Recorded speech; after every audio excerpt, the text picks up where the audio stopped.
దయనీయమైన పరిస్థితి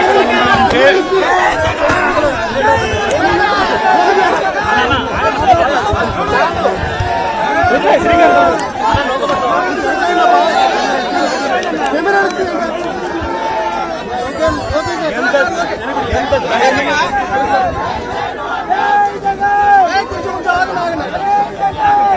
దయనీయమైన పరిస్థితి ఇక్కడ ఉంది అని అంటే ఒకసారి మైకు పెట్టి ఎవరినైనా కూడా అడగండి. నిజంగా ఎంత దారుణమైన పరిస్థితి అంటే ఇక్కడ నుంచి మనుషులు వస్తా ఉన్నారు. ఇళ్లలో నుంచి దాదాపుగా 2 రోజుల పాటు కనీసం తిండి కూడా లేని పరిస్థితుల నుంచి నడుచుకుంటూ వాళ్ళంతా కూడా బయటకు వస్తా ఉన్నారు.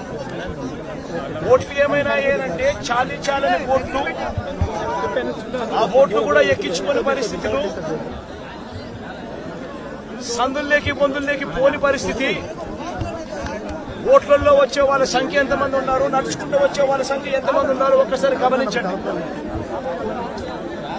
ఈ లోతు దాకా నీళ్లుండి నడుచుకొని వస్తా ఉన్నారు. వచ్చిన వాళ్ళు కనీసము ఇక్కడికి వచ్చిన తర్వాత ఎక్కడికి పోవాలన్నా కూడా తెలియదు. ఇక్కడికి వచ్చిన వాళ్ళకు కనీసం రిలీఫ్ క్యాంపులు కూడా లేవు. రిలీఫ్ క్యాంపులకు వీళ్ళని తీసుకుని వెళ్లే కార్యక్రమము లేదు, వీళ్ళకి చెప్పింది లేదు, చేసేది లేదు. రిలీఫ్ క్యాంపులు కూడా లేకుండా ఇక్కడికి వచ్చిన వాళ్ళు ఎక్కడికి పోవాలో తెలియక వాళ్ళ బంధువుల ఇళ్లకు పోతా ఉన్నారు. కనీసం వాళ్ళకు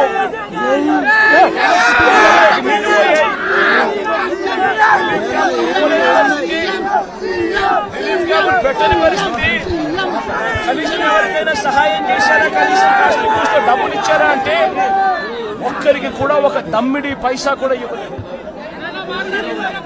కనీసం దమ్మిడి రూపాయి కూడా డబ్బు ఇవ్వలేదు. నిజంగా ఇంత దారుణంగా ఉన్న పరిస్థితులు బహుశా ఎప్పుడూ కూడా చూసే ఉంటాం. ఆశ్చర్యం కలిగించే విషయం ఏమిటి తెలుసా,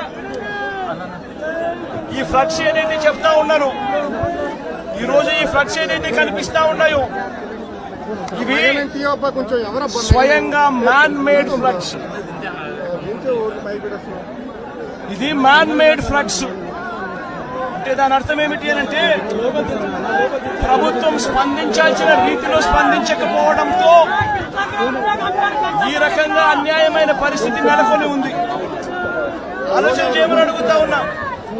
ఇంతకు ముందు కూడా వరదలు వచ్చాయి, ఇంతకు ముందు కూడా ఫ్లడ్స్ వచ్చాయి. ఇప్పుడు పడిన వర్షం కన్నా ఇంకా ఎక్కువ వర్షాలు కూడా పడ్డాయి. కానీ ఏ రోజు కూడా మనుషులు చనిపోయిన పరిస్థితులు ఏ రోజు రాలా. ఇంతటి దారుణమైన పరిస్థితులు ఏ రోజు లేవు. ఆలోచన చేయమని అడుగుతా ఉన్నా. ఆగస్టు 28వ తారీఖున బుధవారం నాడే బంగాళాఖాతంలో అల్పపీడనం ఏర్పడతా ఉంది అని చెప్పి, వాయుగుండంగా మారుతా ఉంది అని చెప్పి 28వ తారీఖునే బుధవారం నాడే అలర్ట్ వచ్చింది రాష్ట్ర ప్రభుత్వానికి. 28వ తారీఖునే అలర్ట్ వస్తే ఆ అలర్ట్ లో గురువారం నుంచి వర్షాలు మొదలవుతాయి, చిన్నగా పడతాయి. శుక్రవారం సాయంత్రానికల్లా అది ఎక్స్ట్రీమ్ రెయిన్ ఫాల్ కింద మారుతుంది, శనివారం అంతా కూడా ఉంటుంది ఆ రెయిన్ ఫాల్ అని చెప్పి చెప్పడం జరిగింది. అంటే 20 సెంటీమీటర్ల పైచిలకు వర్షం పడుతుంది అని అంటే దాని అర్థం అది ఎక్స్ట్రీమ్ రెయిన్ ఫాల్ అని. మరి ఆ ఎక్స్ట్రీమ్ రెయిన్ ఫాల్ ఎక్కడ వస్తా ఉంది, ఏ మండలాలలో వస్తుంది అనే ఇన్ఫర్మేషన్ కూడా ఐఎండీ ద్వారా మనకు ఇన్ఫర్మేషన్ కూడా మనకుంది. ఆ ఇన్ఫర్మేషన్ మనకున్నా కూడా 28వ తారీఖునే బుధవారం నాడే మనకి అలర్ట్ వచ్చిన తర్వాత కూడా మనం ఏం చేశాము అన్నది ఒక ముఖ్యమంత్రిగా రాష్ట్ర ప్రభుత్వంగా ఆలోచన చేయాలి. 28వ తారీఖున అలర్ట్ వచ్చిన వెంటనే ఆ అలర్ట్ లో ఎక్స్ట్రీమ్ రెయిన్ఫాల్ పడుతుంది. ఆ ఎక్స్ట్రీమ్ రెయిన్ఫాల్ మన దగ్గర మాత్రమే కాదు, ఆ ఎక్స్ట్రీమ్ రెయిన్ఫాల్ మన దగ్గరనే మాత్రమే కాదు, కృష్ణా, గుంటూరు, వెస్ట్ గోదావరి జిల్లాలు మాత్రమే కాదు, తెలంగాణలోని ఖమ్మం, నల్గొండ జిల్లాలలో కూడా పడుతుంది అని చెప్పడం జరిగింది. క్యాష్మెంట్ ఏరియా మొత్తం కృష్ణానది క్యాష్మెంట్ ఏరియా భీకరంగా తయారవుతుంది అని కూడా ఆ రిపోర్ట్ లో చెప్పడం జరిగింది. 28వ తారీఖున వాళ్ళు అలర్ట్ చేసిన రిపోర్ట్లు. మరి ఒక వైపున ఏం చేయాలి ప్రభుత్వం అన్నాక? ఆల్రెడీ డ్యాములు చూస్తే శ్రీశైలము, నాగార్జున సాగర్, పులిచింతల డ్యాములు ఆల్రెడీ ఇప్పటికే ఫుల్ గా నిండున్నాయి. ప్రభుత్వం అనేది చేయాల్సిందేమిటి? వెంటనే ప్రభుత్వం ఇరిగేషన్ డిపార్ట్మెంట్ తోనూ, రెవెన్యూ డిపార్ట్మెంట్ తోనూ, హోమ్ డిపార్ట్మెంట్ తోనూ రివ్యూ కార్యక్రమం చేసి ఈ రకంగా తుఫాన్ రాబోతా ఉంది, డ్యాములు అయితే పూర్తిగా నిండున్నాయి ఇప్పటికే. ఆ నిండు ఉన్న డ్యాముల పరిస్థితుల నేపథ్యంలో, తుఫాను వస్తా ఉన్న నేపథ్యంలో ఏ రకంగా దీన్ని డీల్ చేయాలి అని చెప్పి ఒక ప్రణాళికాబద్ధంగా ఒక కార్యక్రమం చేయాలి. శ్రీశైలం నుంచి, నాగార్జున సాగర్ నుంచి, పులిచింతల నుంచి కనీసం 60-70 టీఎంసీల నీళ్లను అక్కడ నుంచి తగ్గించి అక్కడ వాటర్ ఫ్లడ్ కుషన్ ఏర్పాటు చేసుకోవాలి. అక్కడ వాటర్ ఫ్లడ్ కుషన్ ఏర్పాటు చేయకపోవడం వల్ల కృష్ణానదిలో వరదలు రావడం, ఒకవైపున తుంగభద్ర నుంచి కురిసిన వర్షాల నేపథ్యంలో దాదాపుగా 170 క్యూసెక్ల నీళ్లు తుంగభద్ర నుంచి నీళ్లు రావడం, ఇది కూడా మనకు ఇన్ఫర్మేషన్ ఉంది. సిడబ్ల్యూసీ వాళ్ళు కూడా రిపోర్ట్ చెప్తా ఉన్నారు. ఈ నెల 30వ తారీఖు నుంచి శ్రీశైలంలోని కృష్ణానది ఇంకా భీకరంగా, కర్ణాటక నుంచి, మహారాష్ట్ర నుంచి కూడా వర్షాల వల్ల భీకరంగా నీళ్లు వస్తాయని చెప్పి శ్రీశైలంలో నీళ్లను తగ్గించి ఉండింటే, తుంగభద్ర నీళ్లు శ్రీశైలంలోను, నాగార్జున సాగర్ లోను ఆపికన ఉండగలిగిందంటే ఆ వాటర్ ఫ్లడ్ కుషన్ ఏర్పరచుకోవడం వల్ల దాదాపుగా సబ్స్టాన్షియల్ గా నీటిని అక్కడే మనం కట్టడి చేసి ఉండొచ్చు. అది కాక కృష్ణానదికి సంబంధించి తెలంగాణ నుంచి వస్తా ఉన్న నీళ్లు, మూసీ నది నుంచి వస్తా ఉన్న నీళ్లు, ఇవన్నీ కూడా పులిచింతల్లో కూడా ఆల్రెడీ నిండి ఉన్న కెపాసిటీ. అక్కడ కూడా నీళ్లు తగ్గించి ఉండింటే అక్కడ కూడా నీళ్లు ఆపి ఉండే పరిస్థితి. కానీ అవన్నీ ఏమీ చేయకుండా, ఎక్కడా కూడా నీళ్లు తగ్గించకుండా 30వ తారీఖు నుంచి నీళ్లు తగ్గించుకుంటూ వచ్చిందంటే ఒక 8 లక్షలు 9 లక్షలు క్యూసెక్కులు అలా పారుతా పోయిండు 30వ తారీఖు నుంచి. అప్పుడు ఈ మాదిరిగా భీకరంగా 11,35,000 క్యూసెక్కులు వచ్చే పరిస్థితి ఉండేది కాదు. ఈ మాదిరిగా ఫ్లడ్ ఉండే పరిస్థితి ఉండేది అంతకన్నా కాదు. కానీ రాష్ట్ర ప్రభుత్వం తీవ్రంగా జాప్యం చేసి, ఏకంగా చంద్రబాబు నాయుడు గారు అనే వ్యక్తి తాను ప్రజలను పట్టించుకోవాల్సిన ఆవశ్యకతను పూర్తిగా మర్చిపోయి రెడ్ బుక్ పాలనతో పరిపాలన సాగిస్తూ కక్ష సాధింపుల మీదనే ధ్యాస పెడతా ఉన్నాడు తప్ప గవర్నెన్స్ మీద, ఏం చెయ్యాలి అన్న దాని మీద ధ్యాస లేకనే ఇది మ్యాన్ మేడ్ ఫ్లడ్ కింద ఇంత భీకరంగా తయారైన ఫ్లడ్ ఇది. దీనికి గన 30వ తారీఖు నుంచే పర్ఫెక్ట్ ప్లానింగ్ గన చేసిందంటే, మనకు బుధవారం నాడు అలర్ట్ వచ్చినప్పుడే తుఫాన్ రాబోతా ఉంది అని చెప్పి అలర్ట్ వచ్చినప్పుడే మనం కానీ ప్లానింగ్ చేసి ఉంటే తుంగభద్ర నుంచి వచ్చే నీళ్లు శ్రీశైలం, నాగార్జున సాగర్ లో ఆగి ఉండేటివి. పులిచింతల్లో మూసీ నది నుంచి వచ్చే నీళ్లు ఆపుకొని ఉండవచ్చు. తర్వాత ఉపనదుల నుంచి వచ్చే నీళ్లు ఏదైతే ఉందో, ఆ ఉపనదుల నుంచి వచ్చే నీళ్లు పారినా కూడా ఇంత తీవ్రమైన డ్యామేజ్ ఎక్కడా కూడా ఉండే పరిస్థితి కూడా ఎక్కడా ఉండదు. బుడమేరు అనేది బుడమేరు నుంచి వరదలు వస్తా ఉన్నాయని తెలుసు. బుడమేరు నుంచి వస్తా ఉన్న వరదలను కూడా ఇక్కడనే పంపించే కార్యక్రమమే చేశారు.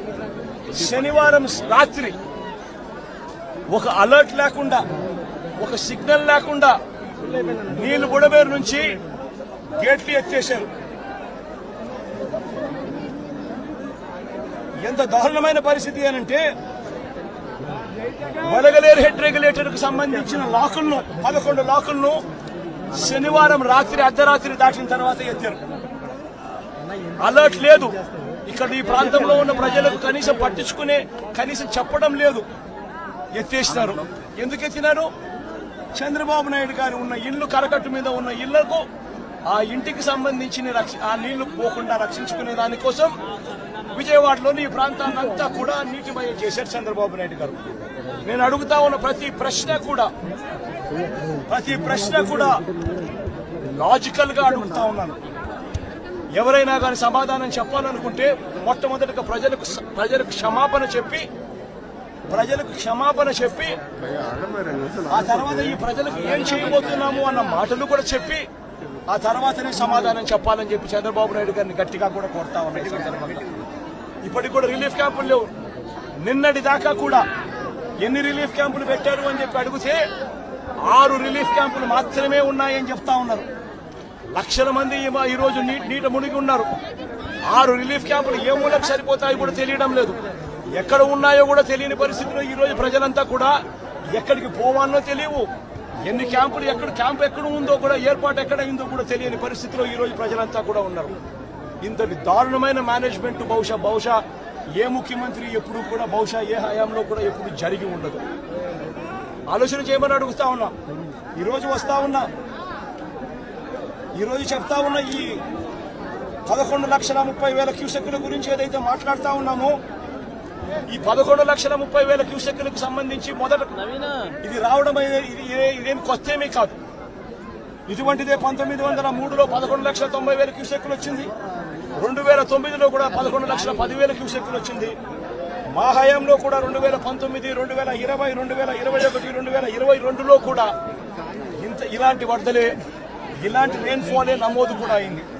కానీ ఇలాంటి రెయిన్ఫాల్ నమోదైనా కూడా మా హయాంలో ఎప్పుడు కూడా ఈ మాదిరిగా 11 లక్షల క్యూసెక్కులకు చేరడము, దానివల్ల ప్రజలందరూ అతలాకుతలమైన పరిస్థితులు రావడం ఎప్పుడూ జరగలేదు. 2021లో శ్రీశైలం నుంచి దిగువకు 8 లక్షల క్యూసెక్కులు, శ్రీశైలం దిగువకు 8 లక్షల క్యూసెక్కులు 2021లో కిందికి వదలడం జరిగింది. దిగువ పులిచింతల్లోకి మూసీ నది నుంచి 1,50,000 క్యూసెక్కులు రావడం జరిగింది. మున్నేరు నుంచి ప్రకాశం బ్యారేజీకి 3,50,000 క్యూసెక్కులు చేరినప్పటికీ కూడా ముందు జాగ్రత్తగా Srisailam reservoir, Nagarjuna Sagar reservoir, Pulichintala reservoir వీటి అన్నిటిలో కూడా ముందు నుంచే ఫ్లడ్ వస్తా ఉంది అని తెలిసిన నేపథ్యంలో, వాయుగుండంగా మారుతా ఉందన్న నేపథ్యంలో, ముందు ఇన్ఫర్మేషన్ ఉన్న నేపథ్యంలో శ్రీశైలము, పులిచింతల, నాగార్జున సాగర్ డ్యాములను నీళ్లను తగ్గించి అక్కడ ఫ్లడ్ కుషన్ ఏర్పాటు చేయడం వలన డెవాస్టేషన్ రాకుండా కేవలం 8 లక్షలు 9 లక్షల క్యూసెక్కులు మాత్రమే నీళ్లు కిందికి వెళ్ళిపోయేట్టుగా చర్యలు తీసుకోవడం వల్ల ఇటువంటి పరిస్థితులు రాకుండా గతంలో చేయగలిగాము అన్నది కూడా ప్రతి ఒక్కరూ కూడా గమనించమని కోరుతా ఉన్నా. ఇంతటి మ్యాన్ మేడ్ ఫ్లడ్ క్రియేట్ చేసినందుకు చంద్రబాబు నాయుడు మొట్టమొదటిగా ప్రజలకు క్షమాపణ చెప్పాలి. క్షమాపణ చెప్పి కనీసం వీళ్ళకందరికి కనీసం బేసిక్ ఫెసిలిటీస్ లేవు. తినేదానికి తిండి లేదు, తాగేదానికి నీళ్లు లేవు, రిలీఫ్ క్యాంపులు లేవు, రూపాయి డబ్బు ఇవ్వలేదు. వీళ్ళందరూ ఎలా బతకాలని చెప్పి అడుగుతా ఉన్నారు. చంద్రబాబు నాయుడు ఇక్కడికి వచ్చి క్షమాపణ చెప్పి సమాధానం చెప్పాలని కూడా అడుగుతా ఉన్నారు.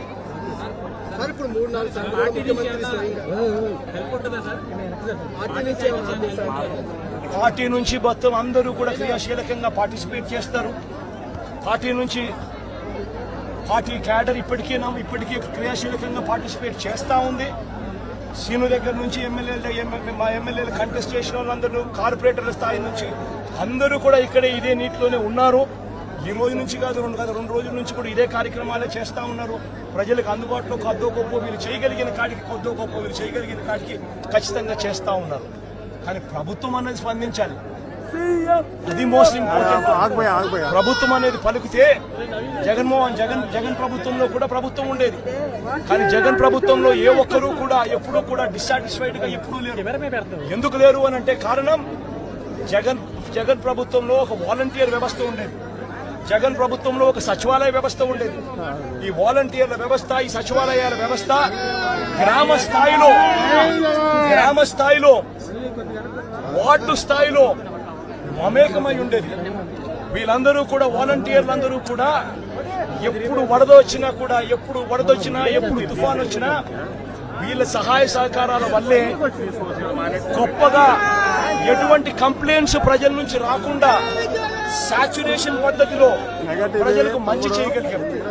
తుఫాన్ వచ్చినప్పుడు జగన్ ముఖ్యమంత్రిగా ఉన్నప్పుడు తుఫాన్ వచ్చినప్పుడు కలెక్టర్ గారికి నేను చెప్పేవాడిని, నేను మీకు వారం రోజులు టైం ఇస్తా ఉన్నా, వారం రోజుల తర్వాత నేనే వస్తాను, వచ్చిన తర్వాత నేను ప్రజలతో మమేకమై నేను అడుగుతాను.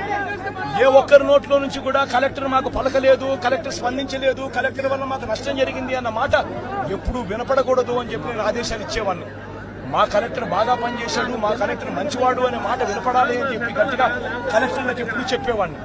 చెప్పిన ప్రకారం నేను ఖచ్చితంగా వారానికి నేను వారం రోజుల తర్వాత నేను పోయేసరికి వాలంటీర్ సైన్యం అక్కడ ముందే ఉండేది. గ్రామ సచివాలయాల్లో పనిచేసే మొత్తం పిల్లలందరూ కూడా అక్కడే ఉండేవాళ్ళు. ఆ వారం రోజుల పాటు వాళ్ళంతా కూడా ప్రభుత్వం అంతా కూడా పూర్తిగా కలిసి ప్రతి గడపకు వెళ్ళేది. ప్రతి గడపకు వెళ్లి సహాయ సహకారాలు అందిస్తూ మొట్టమొదటిసారిగా ఎప్పుడు ఇంతకుముందు జరగని విధంగా ప్రతి కుటుంబానికి 2,000 రూపాయలు సహాయం కూడా, ఆర్థిక సహాయం కూడా అందించిన పరిస్థితులు ఎప్పుడైనా ఉన్నాయి అంటే అది ఒక్క జగన్ ప్రభుత్వంలో మాత్రమే జరిగింది. అటువంటి కొత్త సాంప్రదాయాలను ముందుకు తీసుకొచ్చింది మనం, వాలంటీర్ వ్యవస్థను ముందర పెట్టింది మనం. సచివాలయ వ్యవస్థ వాలంటీర్ వ్యవస్థతో పూర్తిగా ప్రతి గడపకు కూడా సహాయ సహకారాలు అందించగలిగాము. రిలీఫ్ క్యాంపులు తుఫాను వచ్చే నాటికే రిలీఫ్ క్యాంపులు ఏర్పాటయ్యేటివి. ముందుగానే లోతట్టు ప్రాంతంలో ఉన్న మనుషులందరినీ కూడా ముందుగానే రిలీఫ్ క్యాంపులకు ట్రాన్స్ఫర్ చేసేవాళ్ళము. రిలీఫ్ క్యాంపుల్లో అందరినీ కూడా బాగా చూసుకోవడమే కాకుండా రిలీఫ్ క్యాంపుల్లో బయటికి వెళ్లేటప్పుడు డబ్బులు కూడా 2,000 రూపాయలు డబ్బులు కూడా సహాయం కూడా ఇచ్చి పంపించిన కార్యక్రమం కూడా అప్పట్లో జరిగేది. అప్పటికి ఇప్పటికి తేడా గమనించండి. చంద్రబాబు నాయుడు కూడా కనీసం ఇప్పటికైనా ప్రజలకు క్షమాపణ చెప్పి కనీసం చేయాల్సిన పనులు ఖచ్చితంగా చేయమని చెప్పి అడుగుతా ఉన్నాం.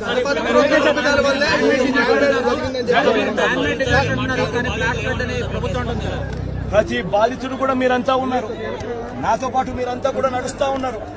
బాధితుల దగ్గర మీరు కూడా బైక్ పెడతా ఉన్నారు, బాధితులు మాట్లాడిన మాటలు మీరు కూడా విన్నారు. ఒక్క బాధితుడికైనా కానీ ఇక్కడ నుంచి మేము వస్తా ఉన్నాం, ఇక్కడ నుంచి మేము ఎక్కడికి వెళ్ళాలి అని అంటే, ఎక్కడి నుంచి ఎక్కడికి వెళ్తా ఉన్నారనంటే తెలియదు సార్, తెలియదన్నా, ఇక్కడ నుంచి పోవాలి, మా బంధువుల ఇళ్ళకు పోవాలనే మాట చెప్తా ఉన్నారు. కానీ కనీసం ఒక్క బాధితుడన్నా కానీ రిలీఫ్ క్యాంపులకు మేము పోతా ఉన్నాము, రిలీఫ్ క్యాంప్ అక్కడ ఉంది, రిలీఫ్ క్యాంప్ అక్కడ పెట్టారన్న మాట కనీసం ఒక్కడన్నా చెప్పాడని అడుగుతా ఉన్నా. కనీసం ఒక్క బాధితుడన్నా కానీ చెప్పాడని అడుగుతా ఉన్నా. మీరే విన్నారు, మీరే చూశారు. ఆ బాధితుడు నేను అడిగా, ఈ 2 రోజుల నుంచి కనీసం మీకేమైనా సహాయం అందిందా అని చెప్పి, కనీసం ఇంటికి వచ్చి ఎవడైనా డబ్బు ఇచ్చినాడా అని చెప్పి అడిగా.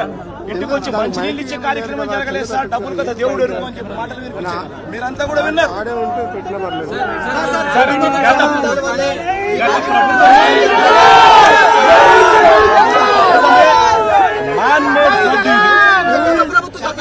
గత ప్రభుత్వం తప్పుల వల్ల